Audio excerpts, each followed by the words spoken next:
Ambassador, I am now pleased to recognize you and to offer you the floor. Gracias, presidente. Hoy voy a hablar a título personal, no habla la República Argentina. Hablo yo personalmente. Y agradecer primero, a muchas personas con cada una de las intervenciones. Recordé una anécdota personal, algún hecho. No voy a discriminarlos individualmente porque llevaría demasiado tiempo. Agradecer también especialmente la colaboración con algunas personas de esta organización. Tengo que hacer un reconocimiento también al conocimiento jurídico del secretario Arrigui. Yo creo que es un hombre que sabe mucho, ha colaborado mucho con nosotros, pero nunca voy a dejar de asociarlo con una anécdota. Primero rescato su sabiduría y su contribución institucional a la organización, pero nunca voy a dejar de asociarlo con una anécdota que es un periodista joven, va a pedir trabajo en un diario grande, entonces el editor le toma una prueba y le dice: yo necesito que usted me escriba un artículo sobre la Iglesia. Y el periodista le pregunta, dice: ¿lo hago a favor o lo hago en contra? Está contratado. Y al equipo de la misión, un agradecimiento muy especial, la mayoría están aquí presentes. Tengo que agradecerle también a Néstor Kirchner, porque cuando él asume la presidencia de la Argentina en el año 2003, durante una crisis muy profunda, en su discurso de apertura, dijo una frase que a mí me marcó a fuego para venir a esta organización, porque yo sabía dónde venía, y yo sabía en qué momento venía, y porque yo tuve una posición toda la vida sobre lo que es esta organización. Y él dijo cuando asumió: yo no estoy dispuesto a dejar mis convicciones en la puerta de la Casa de Gobierno. Y yo me hice el fiel propósito de no dejar mis convicciones en la puerta de la OEA, sino tratar de llevarlas adelante. Y le agradezco mucho también a la responsable de que yo haya estado aquí, que es Cristina Kirchner. ¿Pero por qué? Por muchas cosas, pero voy a tomar una en particular, que es no modificar ni alterar ninguna de las posiciones por lo que diga la prensa. Cristina, hace más de 15 años que no hay un segundo en la Argentina que no haya un titular que no la acuse. Y sigue teniendo una integridad y una grandeza admirable.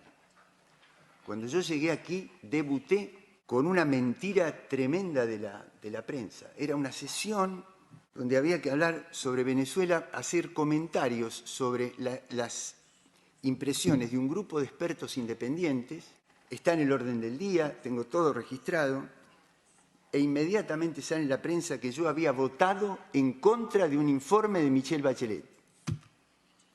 Todo mentira. No había habido informe, no había habido votación. Así debuté. Y eso era para disciplinarnos. Y creo que no lo han logrado. Y ese es el aprendizaje grande que quería agradecerle fundamentalmente a Cristina. El primer plano, el fundamental, el de las personas.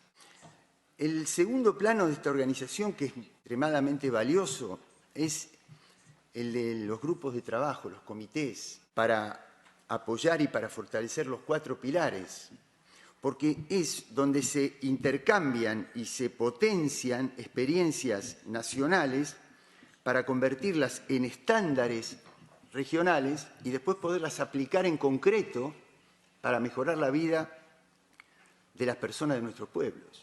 El problema de esta organización es cuando intenta alinearnos política y geopolíticamente, porque ahí no tenemos la misma mirada. Yo llegué y Bolivia estaba representada por un representante de un gobierno que nosotros consideramos de facto. Y llegué y nos invitaban a reuniones para aplicar el TIAR a Venezuela. El TIAR, un tratado militar que no fue aplicado cuando una potencia extracontinental ocupa las Malvinas, no hay TIAR. Nos agredió, nos hundió un buque fuera del área del teatro de operaciones, murieron 360 soldados. Eso no dio origen a aplicar el TIAR en defensa de un país de la región. Pero había que aplicarlo contra Venezuela, donde estuvo sentado un representante fantasmagórico. Es un manual. ¿Qué es un Estado? Población, territorio, poder. Y aquí tuvimos a alguien que no tenía ni población, ni territorio, ni poder. Y no hay hecho más expresivo del neocolonialismo que una persona que es reconocida gobernando un país por los extranjeros, no por su país. Entonces, tanto es así que a mí me hubiera gustado preguntar el otro día, no lo hice por respeto, digamos, y por el clima, pero cuando estuvo el presidente de Guyana, había alusiones al gobierno de Venezuela. ¿A cuál? ¿Al fantasma o al real? Durante años tuvimos una fantasía. No, esa OEA, sinceramente, no me parece que sea constructiva. Y además, ustedes, si revisan los archivos, jamás me referí a la palabra hemisferio o a las Américas, que es un lenguaje tan clásico de esta organización.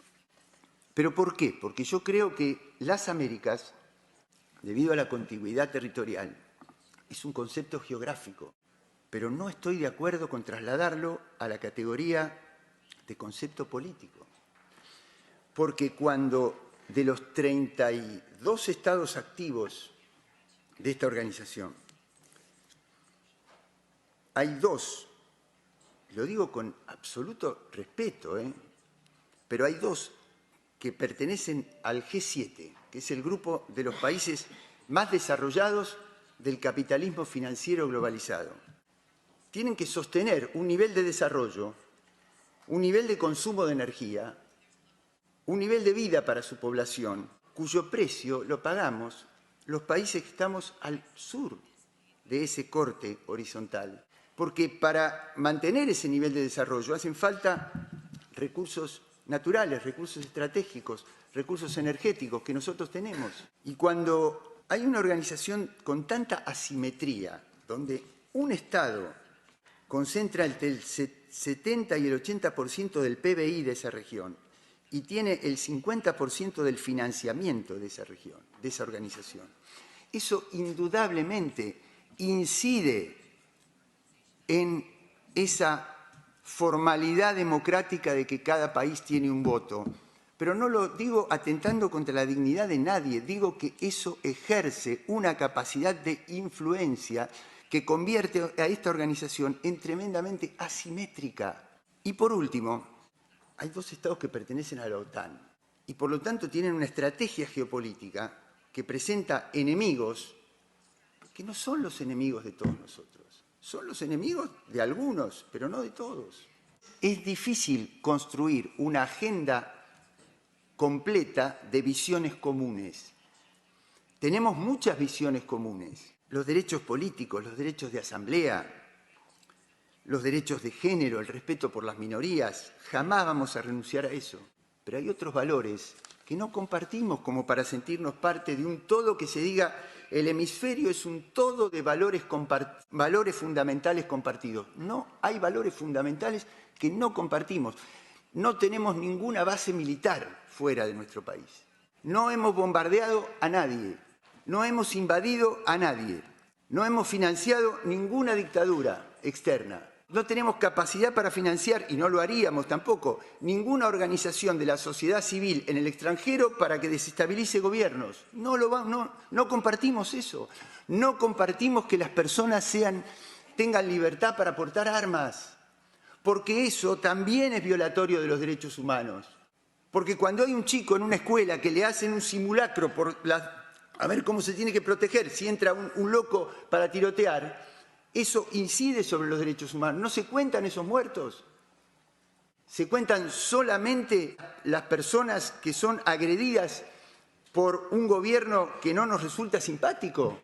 ¿Por qué esa doble vara? Por esa asimetría que me impide, a título personal, no habla la Argentina, pensarnos como un hemisferio en términos políticos absolutos.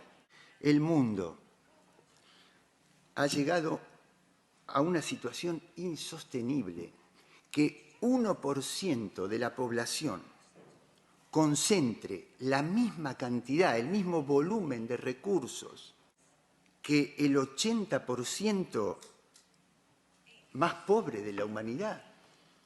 Es inmoral, es incalificable.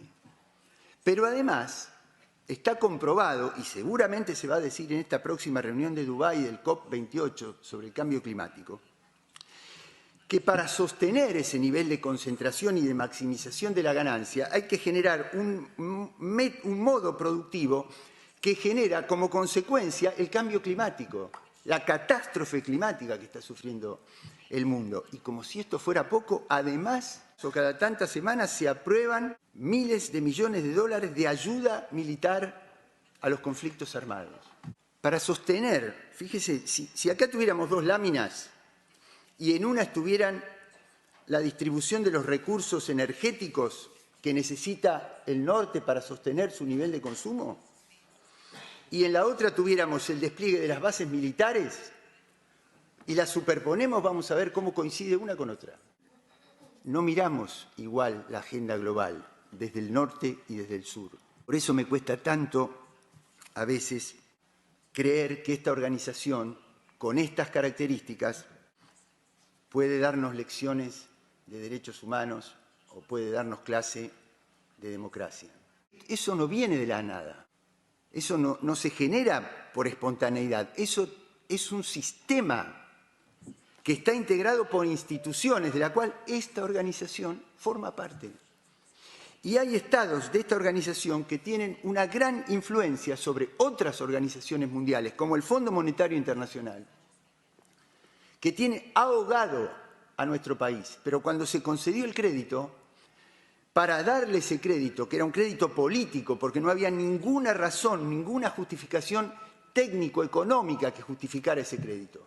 Nunca en la historia el fondo le dio un crédito a un país abarcando el 65% de su cartera prestable. Se la dio a un solo país, el mío. ¿A cambio de qué? Entre otros ajustes sociales, había que cerrar 3 ministerios: el de Trabajo, el de Salud y el de Ciencia y Tecnología. Menos derechos para los trabajadores, menos salud y empobrecimiento cultural. Entonces después, claro, hay crisis social. Y cuando se genera la crisis social hay malestar, inestabilidad política, justificación de la intervención externa. ¿A raíz de qué? De la misma causa que generó la crisis. No creo en este tipo de organizaciones, presidente. El multilateralismo, el orden internacional fundado en reglas, fundado en normas. 2 de noviembre, 187 países en Naciones Unidas, 187 países votaron una resolución para levantar el bloqueo de Cuba. 2 votaron que no, no se levantó. Orden internacional fundado en normas. Multilateralismo. Ayer tratamos Belén do Pará, Corte Penal Internacional, desaparición de personas, una cantidad de tratados que no han sido firmados, en los cuales no todos los estados de esta organización están comprometidos. Por eso no hay por qué aceptar como si fuera un dogma esta cuestión del multilateralismo, no porque yo no crea en el multilateralismo, al contrario, es todo lo contrario, porque creo que hay que respetarlo. Usted escribió un artículo hace un par de días sobre la votación, 125 países en las Naciones Unidas, apoyando un sistema tributario. El norte global votó en contra de eso. Orden internacional fundado en reglas, impuestas por quién, por las mayorías que sufren o por las minorías que concentran y tienen que defender su poder. Por eso es que es tan importante seguir intentando construir pensamiento descolonizado, no dar por sentadas las cosas que leemos y que nos imponen, tratar de construir herramientas para darle una mirada crítica. Y voy a hacer una última alusión a mi país, para explicar esto del pensamiento, de cómo desde el poder, desde la concentración mediática, además de la concentración económica, y después creemos que la amenaza a la seguridad de la democracia es una isla del Caribe. O ponemos en un listado de países que amenazan la seguridad un país centroamericano. Estas cosas son las que amenazan la seguridad de la democracia. ¿Qué va a ser un pobre país que no tiene ni para comer? Pero le decía, con todo el absoluto respeto por lo que expresó mi pueblo, porque la democracia es la voluntad del pueblo, y el pueblo argentino se expresó y eligió un presidente que uno de sus grandes lemas de campaña fue terminar con la casta política. Muchos de ustedes, si han seguido la campaña de la Argentina, terminar con la casta política, como sinónimo de una élite de poder a la cual el pueblo repudia. Bueno, ese presidente, y dicho con el más absoluto respeto, simplemente descriptivo, vino ayer a los Estados Unidos en un avión privado, con un empresario que firmó el endeudamiento de la Argentina por 100 años, firmado, con el embajador de los Estados Unidos, con el nuevo embajador bilateral de la Argentina en Washington, a reunirse con todos los organismos financieros. Eso no tiene nada que ver con la casta política. La casta política soy yo, que la semana que viene vuelvo a ser profesor universitario. Y yo soy la casta y ellos son los que defienden a los humildes desde esos intereses. Aquí yo he tenido adversarios en el plano de las ideas. Hemos construido amistad y he construido hermandad. Tengo hermanos y hermanas también acá, no solamente amigos. A cada uno de ellos traté de darles lo mejor. También a los adversarios en el plano de las ideas, jamás en el plano personal, siempre con franqueza, siempre con la más absoluta lealtad. Y entonces termino con, ya que estamos poéticos, Darcy Ribeiro, con el permiso del embajador de Brasil, que fue un escritor, un sociólogo y además fue ministro de João Goulart, si no recuerdo mal. Fue el último presidente previo a la dictadura del año 64 en Brasil. Escribió una cosa que se difundió mucho en las redes en la Argentina por los que compartían conmigo la derrota electoral. Entonces, Darcy Ribeiro dice, me puse del lado de los indios y me derrotaron. Me puse del lado de los negros y me derrotaron. Me puse del lado de los campesinos y me derrotaron. Me puse del lado de los obreros, de los pobres, de los perseguidos, de los discriminados, de los débiles y me derrotaron. Pero nunca me puse del lado de los opresores. Nunca me puse del lado de los explotadores. Nunca me puse del lado de los invasores. Y es ahí donde está mi victoria. Muchas gracias y hasta pronto.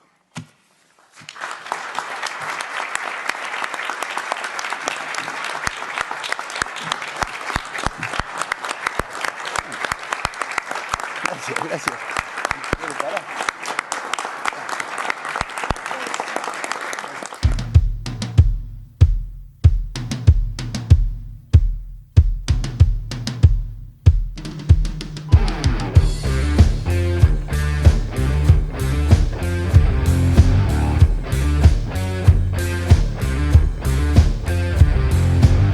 Hey you, do you wanna go? Let's raid a town and steal some gold.